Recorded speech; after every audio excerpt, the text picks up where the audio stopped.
Okay, for this first Weekend Warrior segment, I'm going to talk about the top 10 things you need to take to your first gig. Some of these are going to be very obvious, some of them you may not have thought about. But the first thing, obviously, is you've got to take your instruments and whatever you're going to be playing and your amplifier or whatever you'll need to be able to play through. So I always like to take a second guitar because if you break a string or something, you can just easily grab the other guitar. Now, this is also what's good about my Dirt Cheap Guitar series is if you don't have a lot of cash and you need a second guitar to take with you, you can pick one of these like this Epiphone that I demoed in a previous video that I'll put a link up to so you can watch it. You can have a backup guitar for not a lot of money. So that's the first thing. Spare cables. Make sure that you've got good quality cables and that you've got a few spares. So think about it. If you're running one cable to your pedal board or if you're using any effects, then you got to have a cable that goes from that to the amplifier. Make sure you have one or two spares beyond what you need to have just in case. These can go out on you, and the worst thing that can happen is they go out in the middle of a show. Third, this is probably something you don't think about, and that is having some kind of power tester. Now, this is a simple one that you can pick up in any hardware store, and when you plug it into the outlet, it lets you know if the grounds and everything are connected properly. Some of these places you may go into, especially bars, etc., if they don't have bands on a regular basis, they might not have the best wiring, and this will ensure that your equipment won't get messed up and you won't get shocked, especially if you're using a tube amp. So something to think about.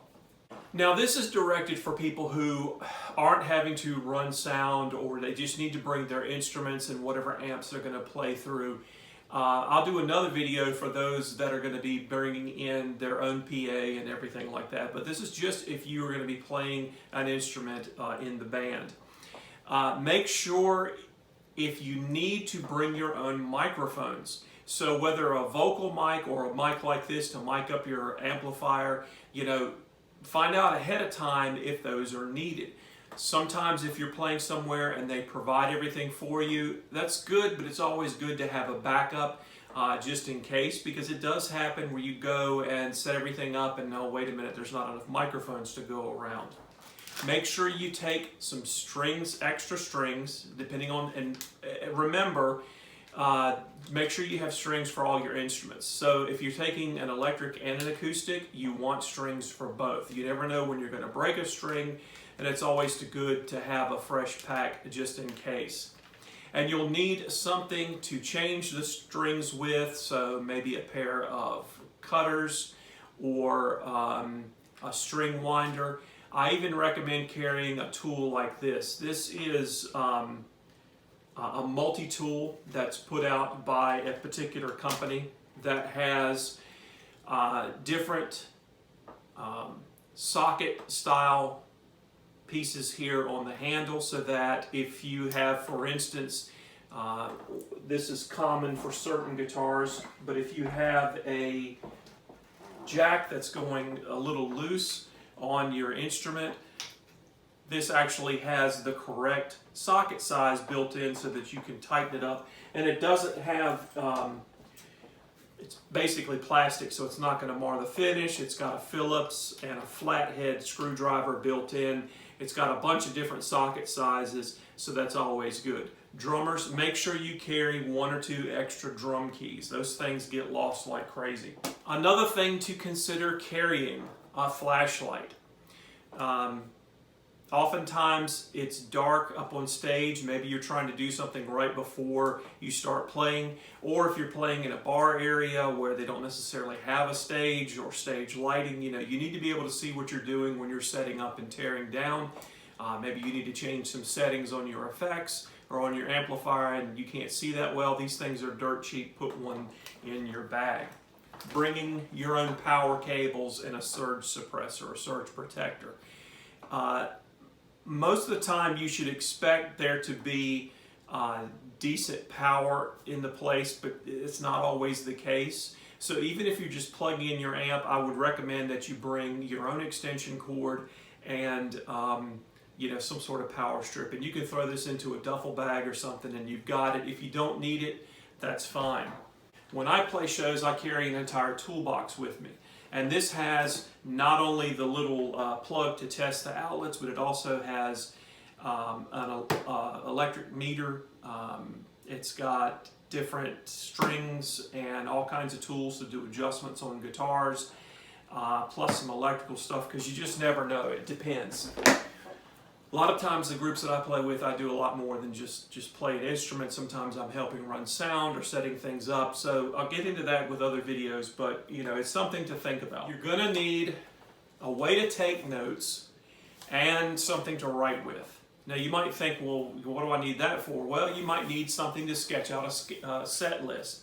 Having a Sharpie and a pen with something to write on or take notes. Maybe you're playing some kind of thing and you get a request before the show. Hey, the owner would like for you to play such and such song. You can look it up on your phone, write down the chord changes, and have a little cheat sheet for you to be able to pull that song off.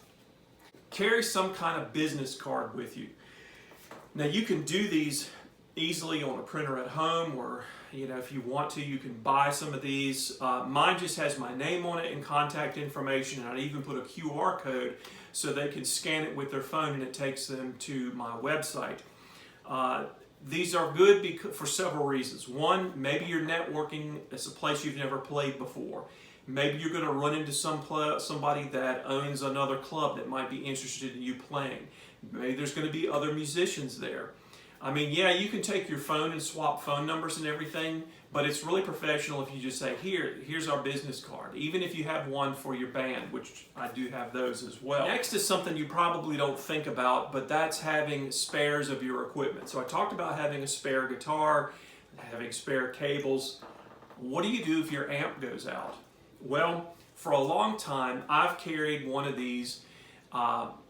They were originally made by a company called Ward in Britain, but it was put out in the States by Morley. It's a JD10, and it's basically a Jerry Donahue signature pedal. Now, this thing is old, I mean really old, over 20 years old.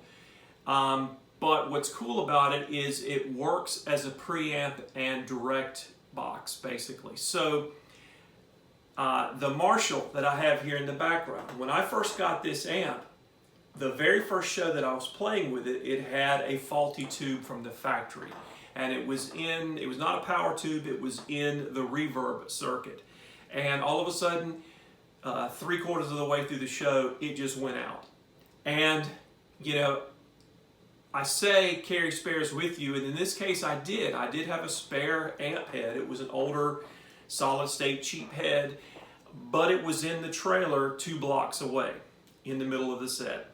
So what I did was I grabbed this, I plugged my pedal board directly into this, and this has a speaker simulator on it. It's not as fancy as the new ones that are out now. Eventually I'll be replacing this with something.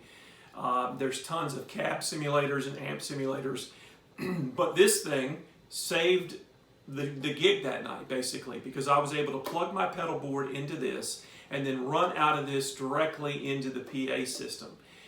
So obviously, we had to take a moment to kind of reset and do the mix so that I could hear the guitar coming through the monitors. But really, it just functioned as a basic amp and just ran direct. I know a lot of people now are using modelers like the Helix or the Boss modeler, or maybe you're using something like some of the Strymon tools that are out there, like the Iridium or what have you. It's still good to have some kind of backup. If all else fails, you want something that you could pull out to kind of, quote, save the day, even if it doesn't sound the greatest. Now, the sound on this is actually okay. Would I record with it? No. But that night, many years ago, in a pinch, this saved an entire show for us, basically. In addition to carrying spares of everything, carry an extra strap.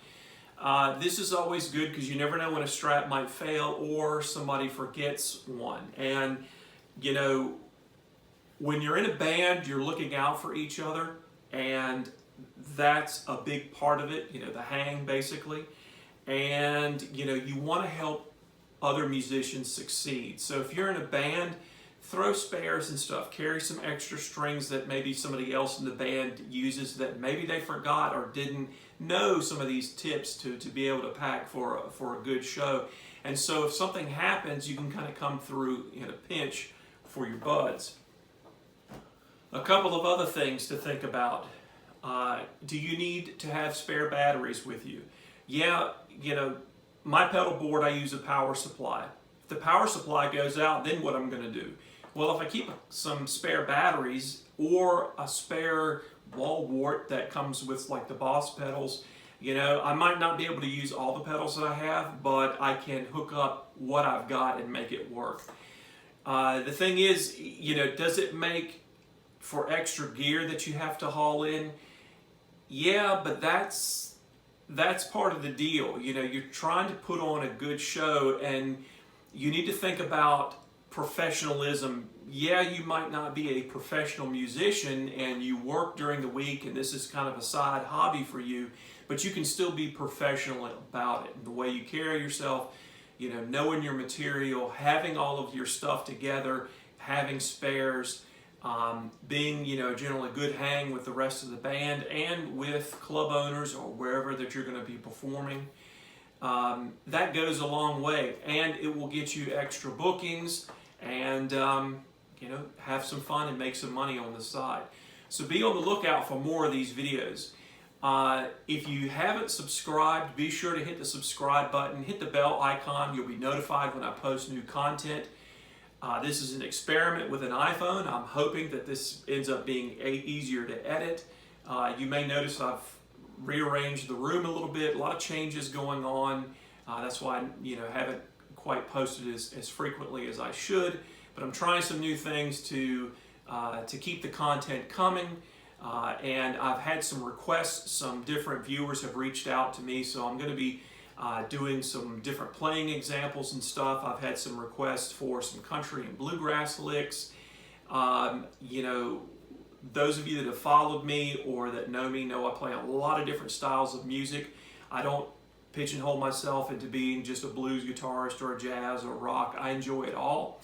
And anything that I can do to help you be a better musician and have fun and learn a little bit is, you know, what this is here for. If you're interested in lessons, I do lessons online using Skype, WebEx. I can use Teams if you happen to utilize Teams, or FaceTime. If you're interested in lessons, I can do beginner through advanced. If you've got a specific problem that you're experiencing, you know, you can't quite figure out how to get a particular sound, or you're having some trouble playing some type of style of music you haven't done before, you know, hit me up. I'll be happy to help you. My prices are reasonable, I would say. If you have any suggestions for video ideas in any of my series, whether it's this Weekend Warrior or Dirt Cheap Guitar or some of the other ones that I've kind of got brewing on the back burner, please leave a comment, send me a message. You can find me on Facebook at Fontana Guitar. You can find me on Instagram and Twitter and all the other interweb type things. And you know, any suggestions are greatly appreciated. And until next time, remember to keep practicing.